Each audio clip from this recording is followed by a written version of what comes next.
Over the last few months, I have been going on and on about how awesome it has been living in and around Addis. I needed to make sure I wasn't doing that thing that we all do, where you got a little confirmation bias and you want to make sure that you've made the right purchase, the right move, the right decision, whatever, by reinforcing those ideas, right? That's why I was so glad to have a good friend, somebody who knows me, knows what I'm about, and will tell it to me straight. Come down, have a visit, and get his impressions of Addis Ababa.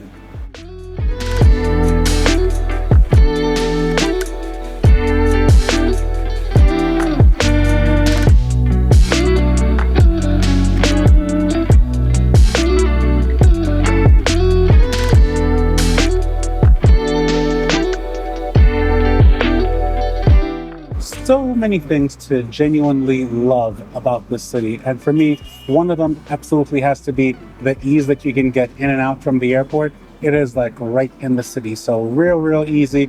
Of course, traffic is traffic. If you get caught, you get caught. That's just going to be what it's going to be. But for the most part, you can just kind of get in and out, and we were on to chilling and having a real good time. I gotta tell you, Addis does make a hell of an impression. My boy just landed. I'm gonna pop in here. I think I'm at the right gate. I'm pretty sure. Landed. How's the flight, bro? First one was amazing. I could have done another 10 hours. Okay. Second one was, it was all right. We made it happen. First one was business class, and I got to lie flat for, I did 7.5 hours. Sleeping flat, I'll take that. So right now, I think it's about 9-10 o'clock Sydney time. Oh, right. How you feeling? But Jet I lag? slept. Okay.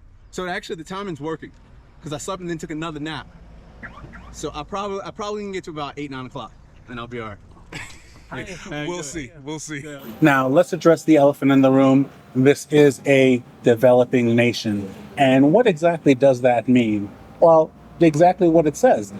Things are changing and growing almost daily, bro. Like, so many things are just in a rapid state of flux. And I mean that in the best way possible. Like, this road right behind me, when my buddy was visiting, was all torn up. And now, this coffee shop I'm in right now, this section was closed. Some of these shops out on the street right here were all closed. Some of these buildings I'll show you around here just didn't exist 3 months ago. You know, so things are popping up and coming up very quickly, which is quite different from, let's say, a developed nation where things are pretty static. The skyline is pretty static, right? Like, you could have been there today, you could have been there 10 years ago, and it's going to look exactly the same, more or less, right? Now, I've been in Addis for about a year, and there are some places that have undergone some dramatic changes, some whole new developments, some whole areas have turned over and changed. It's actually kind of exciting to see all of these things coming up. We in here, y'all, and we got the lub, which is ground raw beef. So I don't know if my man's gonna try. He shouldn't. He should. I am not. I would in any other circumstance, but not today. Not today. But for science, I got you. I got you. We're about to do it. He'll have the shawarma. It'll be fantastic. But today. So that's my buddy Darren. You might know him from his channel. Check it out, the 1% Better Runner. We've done a lot of stuff in the past and finally had the chance to come out and visit me. But he's coming in from Sydney, Australia, and that is an awful long way. So as soon as my man got a chance to settle in, unpack his bags, it was time to go out and get something to eat. You know, it's a little overcooked today.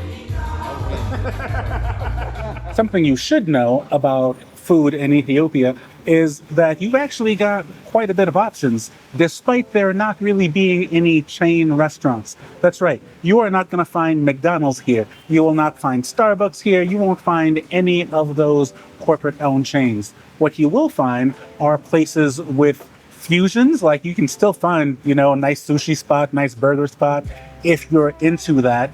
But also, did you come all the way to Ethiopia to have burgers and fries?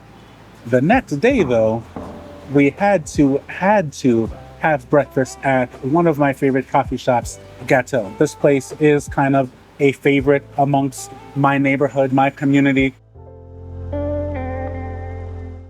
So, about 24 hours in Ethiopia. What's your takeaway? How you feeling? How's that altitude treating you? I'm almost at 24 hours and I feel okay. I got 3 more hours since I've landed.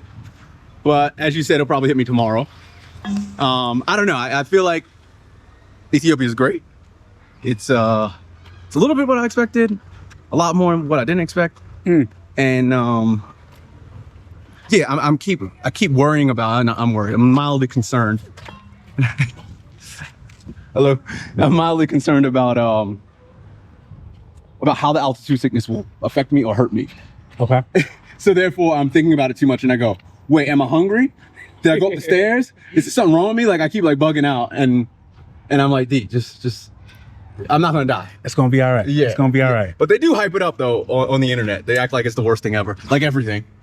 That said, we are now going to take a trip out because you've seen like a very small slice. Yeah, A very small slice of Ethiopia. my friend. Now we're gonna get a bigger chunk. First stop was in Toto Park. Now, I take anybody who is coming here to in Toto Park.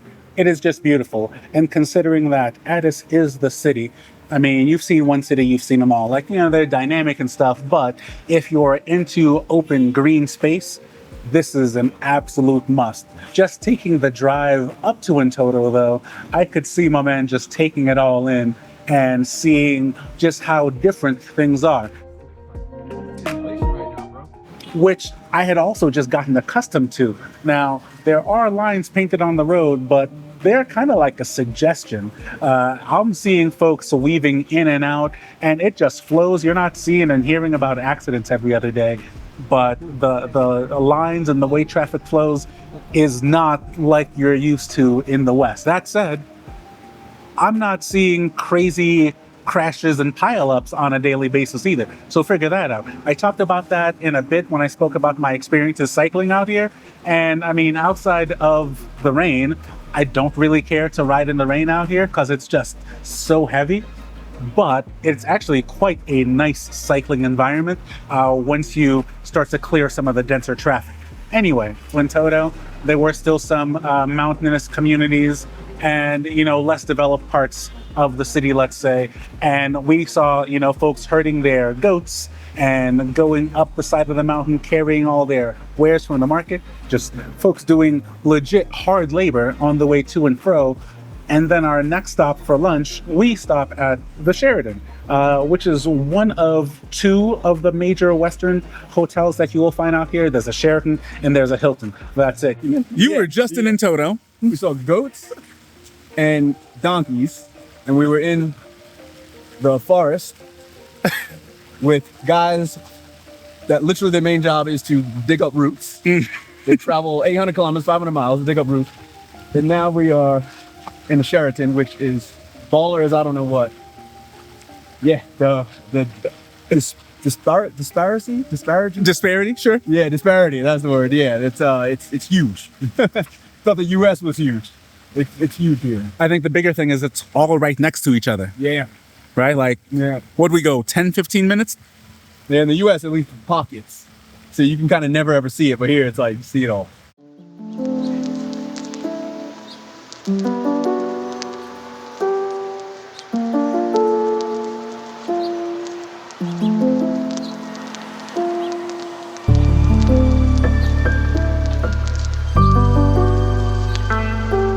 Not too far from the Sheraton, I had to take my buddy to Friendship Park.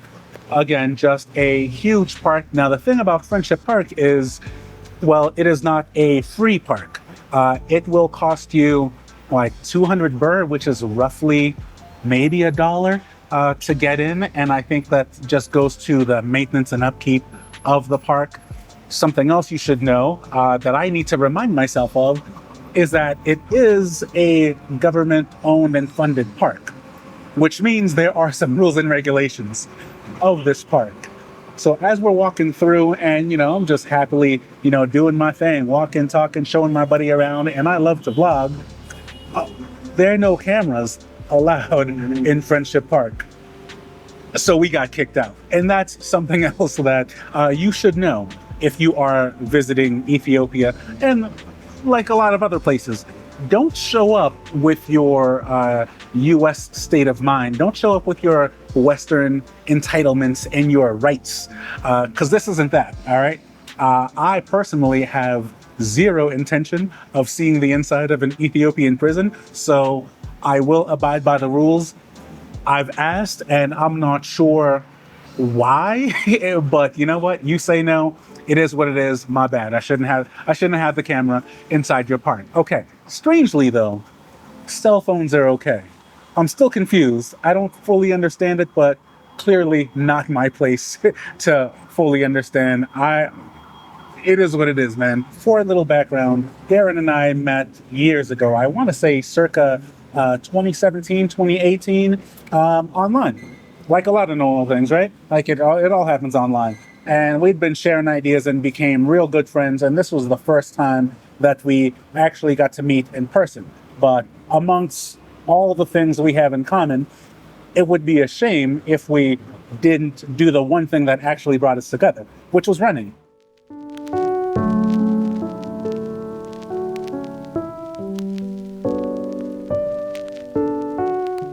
We did go out for a nice run. We got into the gym for a little bit, and all these things were lovely, and had a chance to genuinely sit down and get his feedback. Rather than me summarize, I'll let him tell it. I know I like to, talk and show off some of the nice places that Addis has to offer. So far, has it lived up to what I had said? Are you underwhelmed? Are you surprised? Is there anything you didn't expect? Meh, this, that, or the other. Put me on the spot. All right, so I'm most overwhelmed by the change in nice to developing. That's probably the weirdest thing for me, is like goats and donkeys, and then like we're in the Sheraton. Yeah. Like it's just such a it's such a extreme difference, and that is a developing nation. But besides that, there's a lot of places that look and feel very Western, which that also throws me off. I mean, look, if we went out 1-2 hours outside of here, it would be very, very Ethiopian. We can get rural, really. Yeah. If you want it, you can find it. But yeah, I came in here with no expectations, and I think I've been more surprised in a positive way. Nice.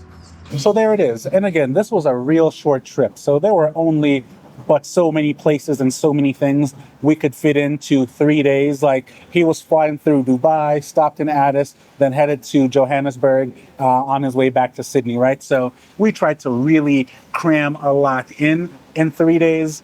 If we had more time, absolutely. So many more things we could do, but that's where y'all can step in. Let me know what things you are curious about in Addis. If you are in Ethiopia, what places should I be checking out? I am actively looking to get out more frequently this year. And if you're curious about visiting, let me know your questions down in the comments.